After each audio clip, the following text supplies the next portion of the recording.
எல்லாருக்கும் வணக்கம். நான் உங்கள் மாசிலாமணி ராஜேஷ். எல்லாம் எப்படி இருக்கீங்க? நல்லா இருப்பீங்க நம்புகிறேன்.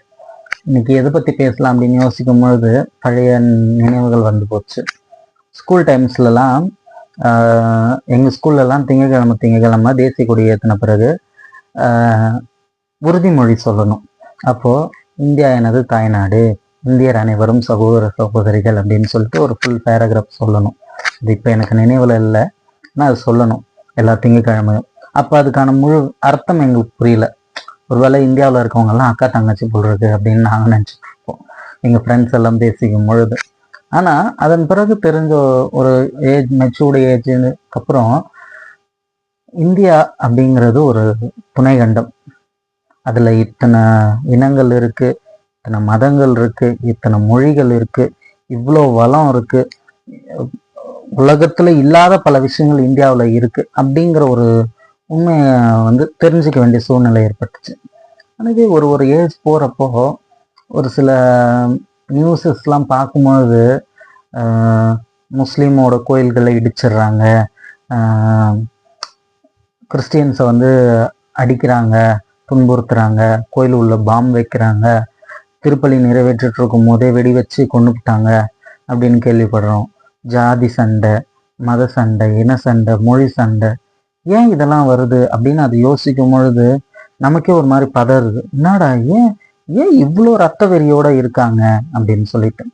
கொஞ்சம் வருஷத்துக்கு முன்னாடி தமிழுக்காக போராடி செத்தவங்க பல பேர் அப்படின்னு சொல்லுவாங்க.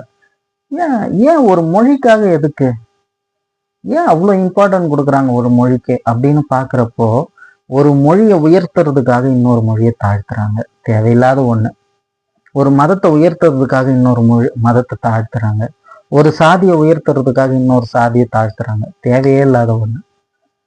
ஒரு தமிழ் படத்துல ருத்ரதாண்டவம் அப்படின்னு ஒரு படத்துல நாகேஷ் அண்ட் எம்கே ராமசாமி அவங்க 2 பேரும் நடிச்சிருப்பாங்க. அதில் நாகேஷ் கேள்வி கேட்பாரு, கோயில்னா என்ன சாமி அப்படின்னு சொல்லிட்டு.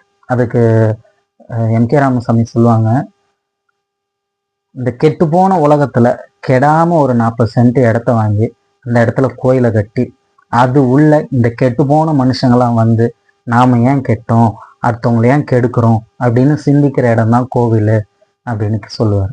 அதுக்கு நாகேஷ் கேட்பாரு, இது வரைக்கும் சிந்திக்கவே இல்லையா, சிந்திச்சிருந்தா எதுக்கு அடிச்சுக்க போறீங்க அப்படின்னு சொல்லியிருப்பாரு. ரொம்ப அருமையான தத்துவம் தான். நான் இந்நேரத்தில் சொல்ற விஷயம் என்ன அப்படின்னா, தேவையில்லாம பல இடங்கள்ல ரீசண்டாக கூட 2 கேரளாவை சேர்ந்த 2 அருட்சகோதரிகளை கைது பண்ணதோட சேர்த்து தான் சொல்கிறேன். எதுக்கு இதை செய்கிறீங்க? உங்கள் மதத்தை உயர்த்திக்கிறதுக்கு அடுத்த மதத்தை தாழ்த்துறீங்க. தேவையே இல்லாத ஒன்று. எல்லாரும் ஒத்துமையாக இருந்தோம் அப்படின்னா கண்டிப்பாக இந்தியா வல்லரசு ஆகும். ஒரு இனத்தால் ஒரு மொழியால் கண்டிப்பாக வல்லரசு ஆகாது. உள்ளுக்குள்ள பிரச்சனைகள் தான் நடக்கும். இதனால் மற்ற நாடுகள் நம்மளை கேலி செய்ய தான் செய்வாங்க. என்னடா நாடு இது அப்படின்னு அசிங்கப்படுத்த தான் செய்வாங்க. ஒரு நம்பிக்கை இல்லாமல் இந்த நாட்டு மேல நம்பிக்கை இல்லை அப்படிங்கிற ஒரு எண்ணம் தான் வரும்.